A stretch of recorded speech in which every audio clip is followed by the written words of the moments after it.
Perbuatanmu memalukan. Kamu kotori pesantren ini. Baiklah Ustadz, saya mohon diri dari pesantren ini.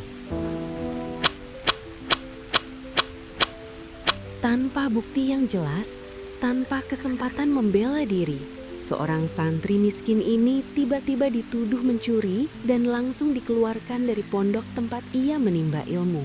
Di hadapan banyak orang, ia hanya bisa diam, menahan air mata, dan menerima keputusan yang begitu menyakitkan. Tak ada yang percaya padanya, tak ada yang membelanya. Namun siapa sangka, hanya dalam waktu 7 hari, sebuah fakta mengejutkan terungkap dan membuat semua orang yang pernah menghakiminya menyesal seumur hidup. Assalamualaikum warahmatullahi wabarakatuh. Semoga kalian semua selalu diberikan kesehatan dan kemudahan dalam setiap langkah hidup. Terima kasih sudah meluangkan waktu untuk hadir di channel ini.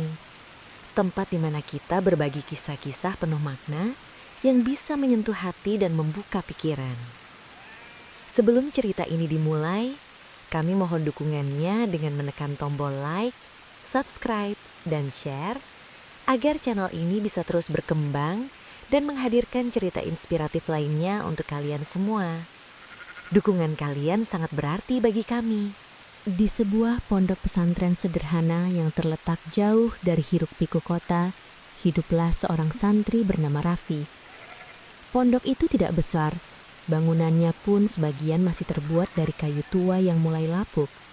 Namun bagi para santri yang tinggal di sana, tempat itu adalah rumah kedua. Tempat mereka menuntut ilmu, belajar agama, dan membentuk masa depan.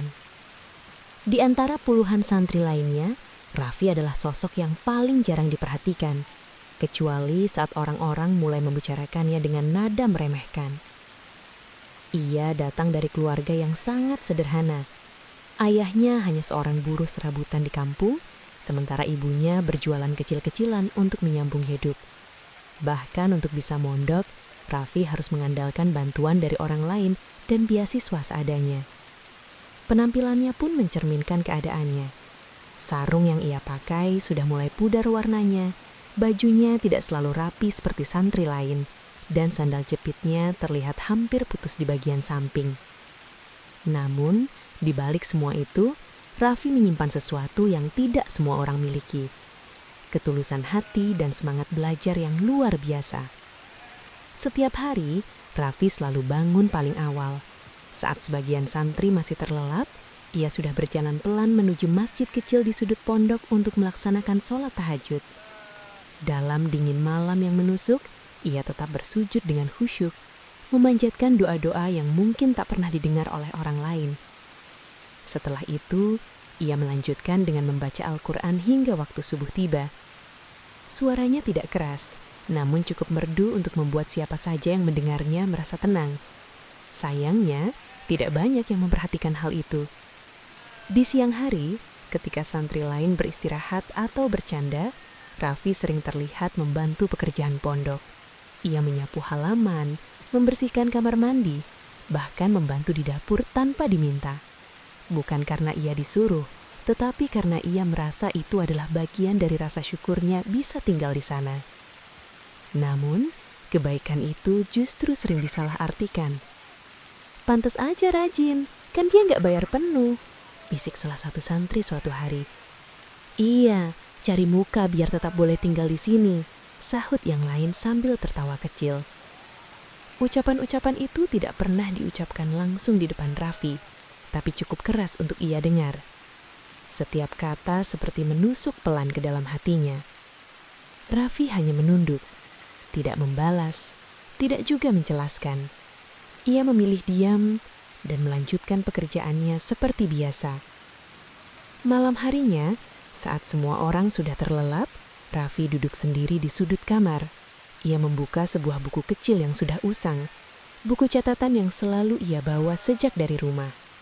Di dalamnya tertulis mimpi-mimpi sederhana.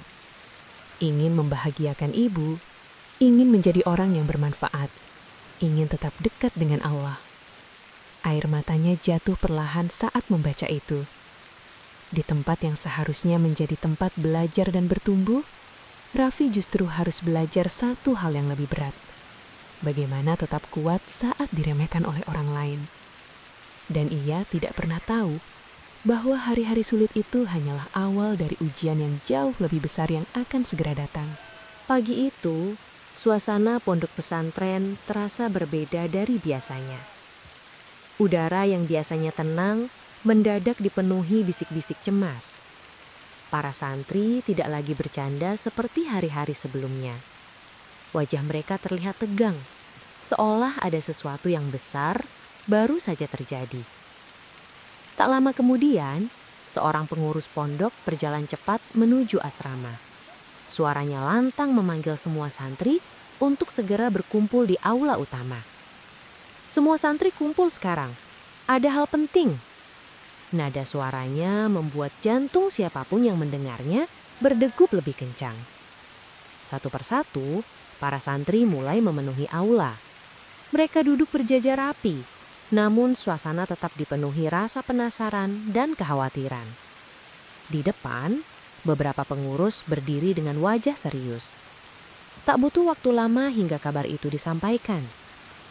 Uang donasi pondok hilang. Kalimat itu seketika membuat ruangan menjadi gaduh. Beberapa santri saling pandang. Sebagian mulai berbisik, dan yang lain terlihat kaget tak percaya. Uang donasi itu bukan jumlah kecil. Itu adalah dana yang digunakan untuk kebutuhan pondok. Makanan santri, perbaikan bangunan, dan keperluan sehari-hari lainnya. Kehilangannya tentu menjadi masalah besar. Ini bukan hal sepele, lanjut salah satu pengurus dengan suara tegas. Kami berharap siapapun yang mengambilnya segera mengaku. Ruangan mendadak sunyi. Tak ada satupun yang bergerak. Beberapa detik terasa seperti menit yang panjang. Lalu, tiba-tiba, seorang santri berdiri. "Ustadz, saya melihat seseorang di dekat lemari donasi tadi malam." Semua mata langsung tertuju padanya. "Siapa?" tanya pengurus. Santri itu ragu sejenak, lalu perlahan menunjuk ke arah belakang. "Raffi!" Nama itu seketika mengguncangkan suasana. Puluhan pasang mata kini beralih ke satu arah, ke arah Raffi yang duduk diam di pojok ruangan. Tubuhnya seakan membeku, tangannya gemetar. Ia tidak menyangka namanya akan disebut dalam situasi seperti ini. "Raffi, maju ke depan," perintah pengurus. Dengan langkah pelan dan kepala tertunduk, Raffi berjalan ke depan. Setiap langkah terasa berat, seolah seluruh beban dunia berada di pundaknya. "Benar kamu berada di dekat lemari donasi semalam?" Raffi mengangkat wajahnya sedikit. Suaranya pelan hampir tak terdengar. "Saya memang lewat di sana, Ustadz." Bisik-bisik langsung terdengar lagi. "Tuh kan, sudah pasti dia." "Lalu uang itu kemana?" tanya pengurus lagi, kali ini dengan nada lebih tajam. Raffi terdiam. Matanya mulai berkaca-kaca. "Saya tidak mengambilnya." Namun jawabannya terdengar lemah, tenggelam di tengah prasangka yang sudah terlanjur memenuhi ruangan. Beberapa santri mulai menggeleng-geleng, seolah tidak percaya. Bahkan ada yang tersenyum sinis, seperti sudah yakin dengan kesimpulan mereka. "Tak ada orang lain di sekitar sana saat itu?" sahut santri yang tadi menuduh. Situasi semakin menekan Raffi. Ia berdiri sendirian, dikelilingi tatapan curiga. Tak ada yang maju membelanya, tak ada yang mencoba memahami. Padahal di dalam hatinya, Raffi ingin berteriak, ingin menjelaskan semuanya. Namun entah kenapa, suaranya seperti tertahan. Ia hanya bisa menggenggam tangannya erat, menahan air mata yang hampir jatuh. Di momen itu, bukan hanya tuduhan yang ia rasakan, tapi juga kehilangan kepercayaan dari tempat yang selama ini ia anggap sebagai rumah. Dan tanpa ia sadari, tuduhan itu akan menjadi awal dari sesuatu yang jauh lebih menyakitkan daripada yang pernah ia bayangkan. Suasana aula masih dipenuhi ketegangan. Semua mata tertuju pada Raffi yang berdiri di depan, sendirian. Wajahnya pucat, matanya merah menahan air mata yang sejak tadi ia coba sembunyikan. Para pengurus saling berbisik sebentar, tidak ada diskusi panjang. Tidak ada pencarian bukti tambahan. Keputusan seolah sudah terbentuk sejak awal. Salah satu pengurus melangkah maju. "Raffi," suaranya terdengar berat namun tegas. "Kami tidak bisa membiarkan hal seperti ini terjadi di pondok." Raffi menunduk. Jantungnya berdegup kencang, seolah sudah tahu apa yang akan terjadi selanjutnya. "Kami sudah mempertimbangkan semuanya," lanjutnya. "Dan untuk menjaga kepercayaan serta ketertiban di pondok ini, kami keluarkan." Kalimat itu terasa seperti petir yang menyambar di siang bolong. Ruangan mendadak hening. Beberapa santri saling pandang. Ada yang terkejut, ada yang justru terlihat puas. Seakan keputusan itu memang yang mereka harapkan sejak awal. Raffi tidak langsung merespon. Ia hanya diam, membeku. Perlahan air matanya jatuh. Namun ia tidak menangis keras, tidak memohon, tidak juga mencoba membela diri lebih jauh. Ia hanya menarik nafas dalam, mencoba menguatkan dirinya sendiri. "Apakah saya boleh menjelaskan sekali lagi, Ustadz?" tanyanya pelan. Namun salah satu pengurus menggeleng. Keputusan sudah diambil. Jawaban itu menutup semua harapan yang tersisa. Raffi menunduk lebih dalam. Tangannya mengepal, bukan karena marah, tapi karena menahan rasa sakit yang begitu dalam. Ia sadar, tidak ada lagi yang bisa ia lakukan. Dengan langkah pelan, ia kembali ke kamarnya. Suasana asrama terasa asing baginya sekarang. Tempat yang dulu ia anggap sebagai rumah, kini terasa seperti tempat yang menolaknya. Ia mengambil tas kecilnya, tas susuh yang berisi semua barang miliknya. Tidak banyak, hanya beberapa baju, sarung, dan buku catatan yang selalu ia jaga. Saat ia sedang berkemas, beberapa santri berdiri di pintu, memperhatikannya. Tidak ada yang membantu, tidak ada yang mendekat, hanya tatapan yang penuh penilaian. Raffi berhenti sejenak. Ia menatap sekeliling kamar itu, tempat ia pernah tertawa, belajar, dan berdoa. Air matanya kembali jatuh, namun ia segera mengusapnya. Ia tidak ingin terlihat lemah. Setelah semuanya selesai, Raffi berjalan keluar dari asrama. Tas kecil itu ia genggam erat. Langkahnya pelan, namun pasti. Saat melewati halaman pondok, beberapa santri masih memperhatikannya. Lalu Raffi berhenti. Ia menoleh ke arah para pengurus yang berdiri di kejauhan. Dengan suara pelan namun tulus, ia berkata, "Terima kasih atas semua ilmu yang sudah saya dapatkan di sini." Kalimat itu sederhana, tapi justru membuat beberapa orang terdiam. Tidak ada kebencian di sana, tidak ada amarah, hanya keikhlasan. Raffi lalu membalikan badan dan melangkah pergi meninggalkan pondok itu. Langit siang tampak cerah, namun di dalam hatinya semuanya terasa gelap. Ia berjalan tanpa tahu harus kemana, tanpa tempat tujuan yang jelas. Yang ia tahu hanya satu, ia telah kehilangan satu-satunya tempat yang selama ini ia perjuangkan. Dan di balik langkahnya yang menjauh, tidak ada satupun yang menyadari bahwa mereka baru saja membuat keputusan besar. Keputusan yang akan mereka sesali dalam waktu yang tidak lama lagi. Hari-hari setelah kepergian Raffi terasa berjalan seperti biasa. Namun entah kenapa, ada sesuatu yang berbeda di pondok itu. Aktivitas tetap berlangsung. Para santri tetap belajar, mengaji, dan menjalani rutinitas seperti biasanya. Namun suasana yang dulu terasa hangat, kini menjadi sedikit hampa. Beberapa santri mulai merasakannya. Biasanya, setiap pagi halaman pondok sudah bersih sebelum mereka bangun. Tapi sekarang, daun-daun kering terlihat berserakan. Biasanya kamar mandi selalu dalam keadaan rapi. Tapi kini mulai terlihat kotor dan terabaikan. Hal-hal kecil yang dulu tidak pernah mereka perhatikan, perlahan mulai terasa kehilangan. Dan tanpa disadari, semua itu adalah hal-hal yang dulu dilakukan oleh Raffi. Sejak Raffi nggak ada, kok jadi beda ya? Gumam salah satu santri pelan. Namun tak ada yang benar-benar menanggapi. Seolah semua orang mencoba mengabaikan perasaan aneh itu. Hingga suatu siang, seorang santri bernama Ilham sedang membantu membereskan gudang kecil di dekat aula. Gudang itu jarang sekali dibuka.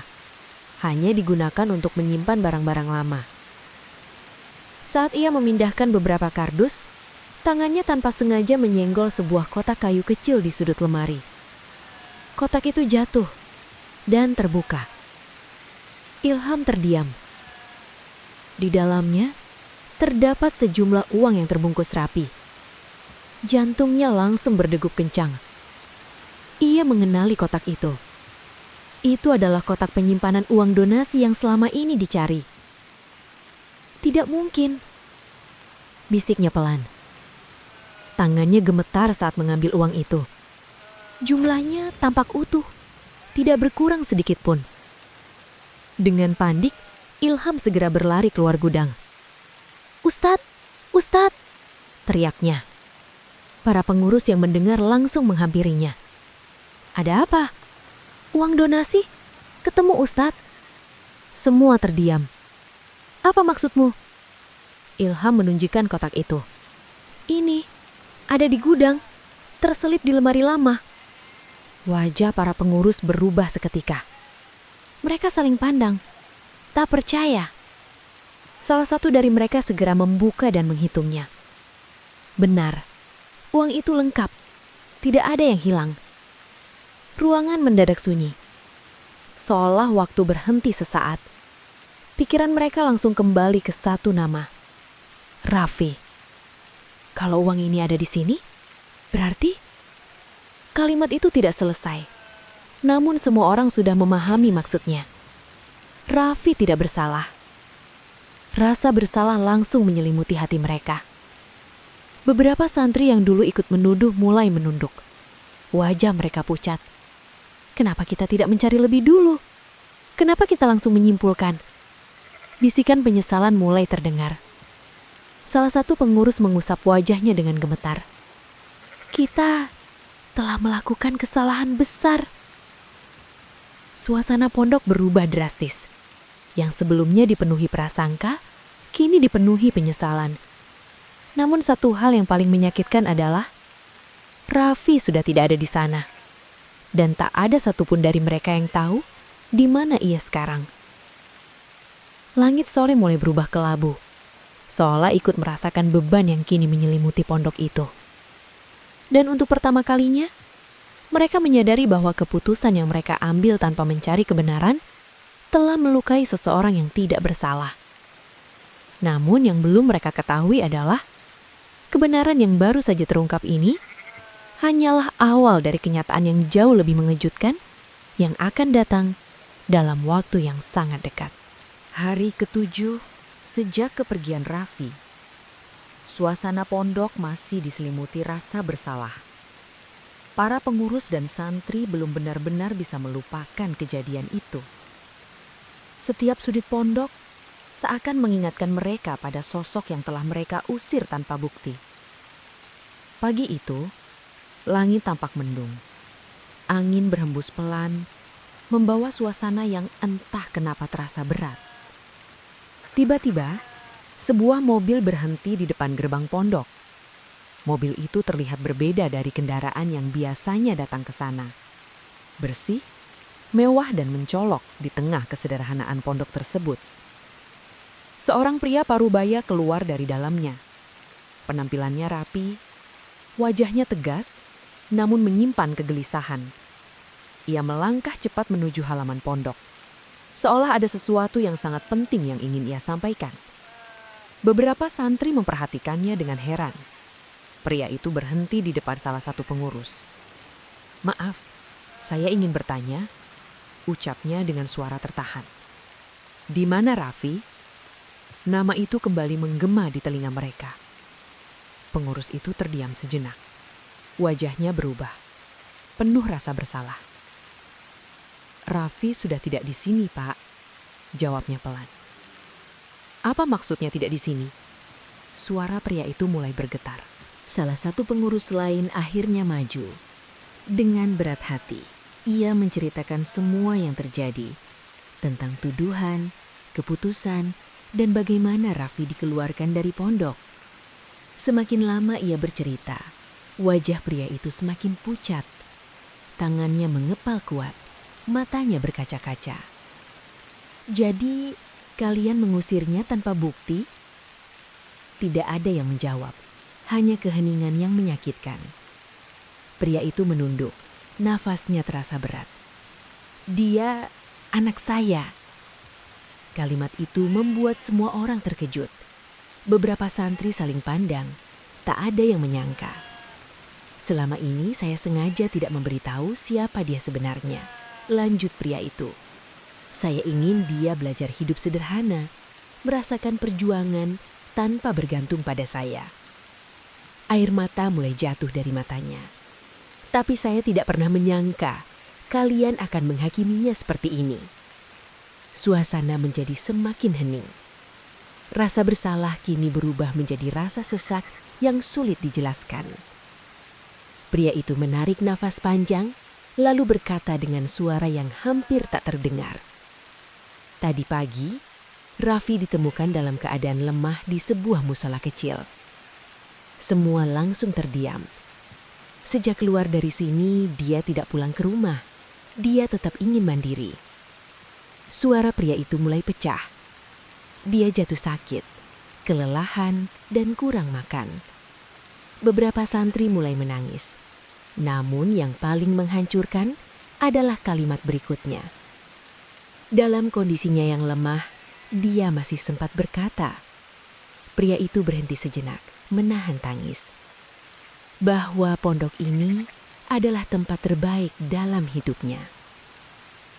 Tangis pecah di seluruh halaman pondok. Beberapa santri menutup wajah mereka. Pengurus pun tak kuasa menahan air mata. Tidak ada yang bisa berkata-kata lagi. Semua menyadari. Mereka telah mengusir seseorang yang tulus. Seseorang yang bahkan tetap mencintai tempat itu meski telah disakiti. Salah satu pengurus terduduk lemas. Ya Allah, apa yang sudah kami lakukan? Namun penyesalan kini tak lagi bisa mengubah apapun. Raffi sudah pergi, membawa luka yang tak pernah ia tunjukkan. Dan sejak hari itu, pondok itu tidak pernah benar-benar sama lagi. Bukan karena kehilangan seorang santri biasa, tetapi karena kehilangan seseorang yang mengajarkan arti ketulusan dengan cara yang paling menyakitkan. Dari kisah ini, kita diingatkan tentang satu hal penting dalam hidup, bahwa tidak semua yang terlihat itu benar, dan tidak semua yang dituduhkan adalah kenyataan. Terkadang, kita terlalu cepat menilai seseorang hanya dari keadaan, penampilan, atau prasangka yang belum tentu terbukti. Padahal di balik diamnya seseorang, bisa saja ada kejujuran yang tak sempat ia sampaikan. Kisah Raffi mengajarkan kita untuk lebih berhati-hati dalam mengambil keputusan, terutama ketika itu menyangkut hidup dan perasaan orang lain. Jangan sampai kita menjadi bagian dari orang-orang yang menyesal karena telah menyakiti seseorang yang sebenarnya tidak bersalah. Belajarlah untuk mendengar, memahami, dan mencari kebenaran sebelum menghakimi. Karena sekali kita salah melangkah, tidak semua hal bisa diperbaiki kembali. Terima kasih sudah menonton sampai akhir. Semoga kisah ini bisa menjadi pelajaran berharga bagi kita semua. Jangan lupa untuk terus mendukung channel ini dengan like, subscribe, dan share. Sampai jumpa di video berikutnya.